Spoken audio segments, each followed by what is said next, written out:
कमरे में जाके छिप जा। भोंदू भागकर कमरे में छिप जाता है। ये लो पानी पी लो। भोंदू आया था यहाँ? नहीं नहीं, वो नहीं आया। सच सच बताओ, तुम दोनों माँ बेटे ने मिलके आज क्या खिचड़ी पकाई है? खिचड़ी नहीं, हमने तो बिरयानी पकाई थी। पर आपको ये बात कैसे? आते समय खेतों वाले मजदूर मिले थे रास्ते में, बोल रहे थे तुहार बेटा आज बिरयानी लाया था, वो कमाल की थी, उसे बोलना कल भी ले आए। अच्छा, वो सच्ची में ऐसा बोले? हाँ, ये क्या माजरा है भाई? भोंदू ने कोई काम शुरू किया है तो बताओ, मैं उसकी पूरी मदद करूंगा। सौतेला हूँ तो क्या हुआ, हूँ तो बाप ही। 1 बरस का था जब तुमने उसे मेरी गोद में दे दिया था। मेरी कोई औलाद नहीं है, मुझे बाप होने का एहसास उसी ने करवाया है। तुम क्या सोचती हो, उसे घर से निकाल के मैं खुश रहता हूँ भला? वो भोंदू नहीं, भोला है। सब लोग उसे बुद्धू बनाकर अपना मतलब साधते हैं। बस यही चाहता हूँ वो अपने पैरों पर खड़ा हो जाए, नहीं तो हमारे जाने के बाद ये गांव वाले उसे जीने नहीं देंगे। ना, ऐसा मत कहिए। मैं जानती हूँ आप उसे बहुत प्यार करते हो।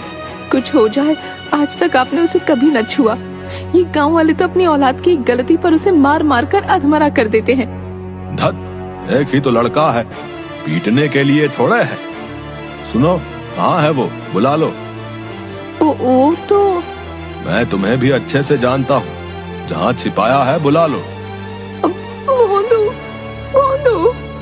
भोंदू, अरे आजा बेटा, ये घर तेरा है। भोंदू चुपचाप गर्दन लटकाए आ गया। सुनिए जी, मैंने आप लोगों के लिए बिरयानी बचा कर रखी थी, अभी लेकर आती हूँ। बापू माफी, मैं आपसे बिना पूछे घर में आ गया। लो, आप लोग भी खाओ। अरे ये तो वाकई बहुत स्वाद है भैया। है? सुनो, भोंदू की कमाई का 1 पैसा खर्च नहीं करना, संभाल के रखना। बिरयानी बनाने के रुपए मैं दूंगा। भोंदू की बिरयानी खूब बिकने लगी।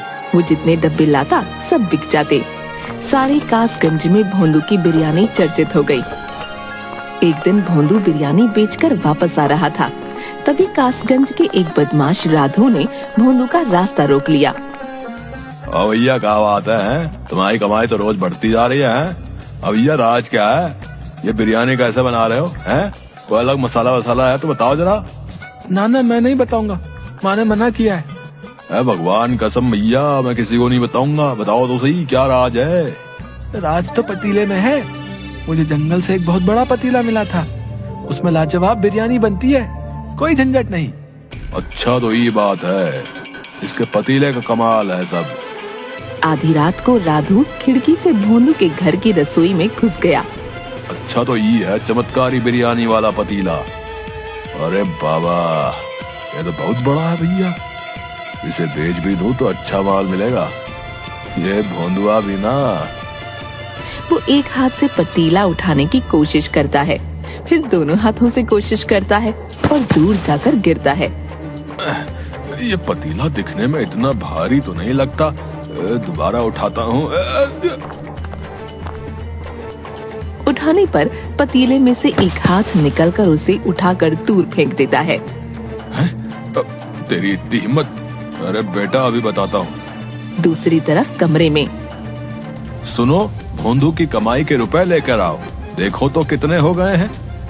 माँ रुपयों की गड्डी ले आती है। 1000, 2000, 3000।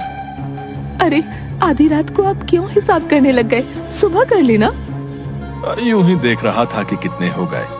साहूकार अपनी जमीन का टुकड़ा बेच रहा है, सोच रहा हूँ भोंदू के लिए खरीद लूं। वो जमीन सोना है, सोना।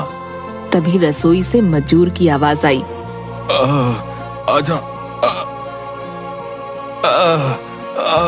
मर गया रे बाबा, इतना जोर से धक्का तो कोई पहलवान भी नहीं मारता।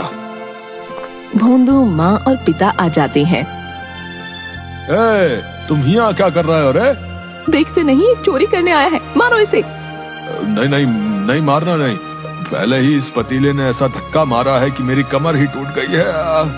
तुम्हारी हिम्मत कैसे हुई? तो पंचायत में तुम्हारी शिकायत करूंगा। मुझे माफ कर दो भैया, तुम जो सजा दोगे भुगतने के लिए तैयार हूँ। इस बार माफ कर दो भैया। राधु, इसलिए तुम पूछ रहे थे कि तुम्हारी कमाई का राज क्या है? ताकि चोरी कर सको। चोरी करना अच्छा नहीं है। चोरी तो क्या, मैं किसी दूसरे की चीज की ओर आंख उठाकर देखूंगा तक नहीं। मुझे माफ कर दो। अरे चलो निकलो यहाँ से, पंचायत के लिए तैयार रहना भैया। हाँ। माँ और पिता भी रसोई से चले गए। तभी भोंदू रसोई से बोला, माँ, ओ माँ, बापू जल्दी आओ। अरे क्या हुआ, क्यों चिल्ला रहा है? पतीले में से आवाज आ रही है। अरे तू फिर से शुरू हो गया। कल से कह रहा है पतीला बोल रहा है। अरे बेटा, तेरा ये भरम है, पतीला नहीं बोलता। तभी पतीले से आवाज आई, तुम इंसान भी ना किसी पर भी इतनी जल्दी विश्वास नहीं करते। अरे रे भगवान, ये तो सच्ची बोल रहा है। अब तुम लोग मेरी बात ध्यान से सुनो।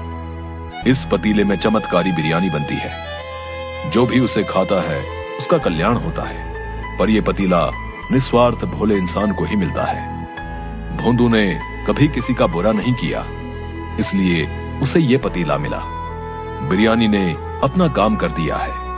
अब तुम किसी भी पतीले में बनाओ, वो सारी बिक जाया करेगी। सच? हाँ, पर एक शर्त है।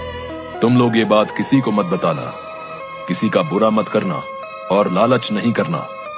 दिन में केवल एक बार बनाकर बेचना, गरीबों को मुफ्त में खिलाना। यदि लालच किया तो मेरा आशीर्वाद समाप्त हो जाएगा।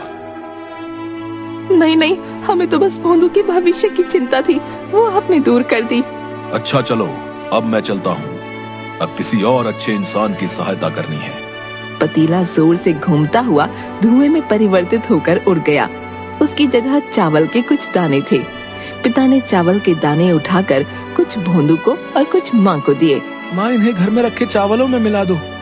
चल बेटा, इन्हें पूजा घर में रख दे। भोंदू ने चावल के दाने पूजा घर में रखे। तीनों ने हाथ जोड़कर प्रणाम किया।